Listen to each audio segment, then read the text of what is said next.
Bluetooth technology is now everywhere. Cell phones, GPS, headsets, radios, keyboards, the list is never ending. These days, you'd be hard-pressed to walk into any building, including your own home, without encountering dozens and dozens of Bluetooth-enabled devices. Bluetooth technology has been an incredible advance in wireless transmission, allowing you to send files or listen to media completely cord-free. However, in recent years, there have been more and more questions from people who are skeptical about the safety of wireless transmission and radiation, especially since we seem to be surrounded by exposure from literally everywhere, whether we like it or not. And while we can't avoid exposure entirely, I'm often asked if Bluetooth-enabled hearing aids are safe to use long-term, given that they are worn so close to your head. That's why today, I'm going to tell you the truth about Bluetooth-enabled hearing aids and if they are safe or if they're actually melting your brain with radiation. But before we do that, we would really appreciate it if you could give this video a thumbs up.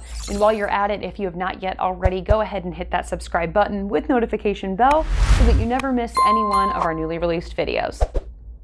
Now, let's start by reviewing what Bluetooth is and how it actually works. Bluetooth was first introduced in 1998 as a way to transfer data between different devices over a short distance of up to 30 feet. It uses a 2.4 gigahertz radio wave, which is considered ultra-high frequency and technically a form of electromagnetic radiation. If you grew up in a home that had a TV antenna on the roof or you used bunny ears on your TV set, they also use ultra-high frequency radio waves to transmit your favorite local TV shows to your TV, although in a different frequency range than the one that's used for Bluetooth. Most often, Bluetooth is used to transmit audio information like music and phone calls, from computers and cell phones to headphones, car speakers, and even hearing aids. Once you establish a connection between two devices known as pairing, you can then transfer information using a relatively low amount of energy. Now that you have a basic idea of what Bluetooth is and how it works, the question becomes, are these ultra-high frequency Bluetooth radio waves dangerous to our health? To answer that question, we need to understand different types of radiation,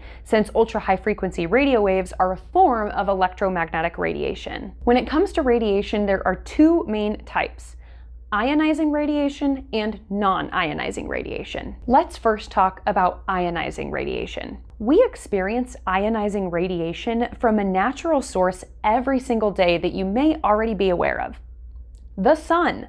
Other forms of ionizing radiation include things like X-rays and UV rays from the sun or even from tanning beds. Ionizing radiation can cause damage to DNA and cell structures and can also result in adverse health effects like cancer. For this reason, we must limit our exposure to ionizing radiation by avoiding tanning beds, protecting our skin from the sun, and only getting X-rays when completely necessary. The second type of radiation is non-ionizing radiation, the type that is emitted by microwaves, cell phones, computers, even hearing aids. Non-ionizing radiation is widely considered safe in certain exposure amounts, called specific absorption rate limits. Specific absorption rates tell us how much radio frequency energy is being absorbed by the human body when exposed to different radiation sources. When exposed to non-ionizing radiation in too high of levels, it can cause tissue damage from excess heat. To avoid this damage, researchers from the World Health Organization as well as the Federal Communications Commission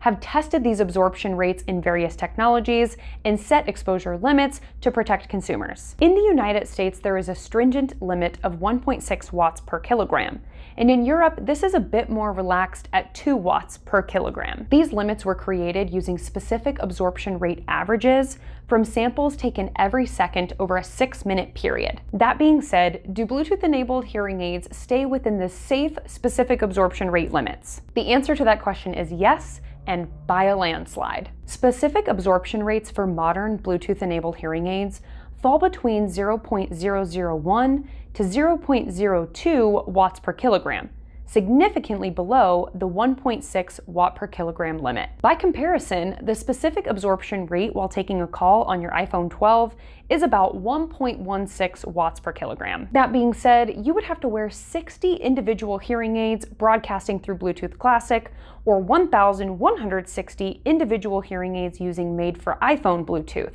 in order to absorb the same amount of energy as you would during a phone call with your iPhone 12. I don't know about you, but my ears are not big enough to fit 1,000 hearing aids, even if they were the smallest hearing aids on the planet. The point is, not only are Bluetooth hearing aids safe, they are significantly more safe than your smartphone, which also happens to be safe to use based on strict exposure limit regulations. What's even better is that Bluetooth technology inside of hearing aids has been a major advancement in accessibility for individuals with hearing loss. Bluetooth-enabled hearing aids can now connect to cell phones, laptops, and even televisions, giving you better sound quality and clarity than ever before for phone calls, music, virtual meetings, and more. Bluetooth has even expanded to assistive listening devices, such as remote microphone systems that can take the voice of the person you're trying to hear and send it right into your hearing aids as if you were standing face to face. It is smart to question whether or not ultra-high frequency Bluetooth radio waves are safe to use in hearing aids,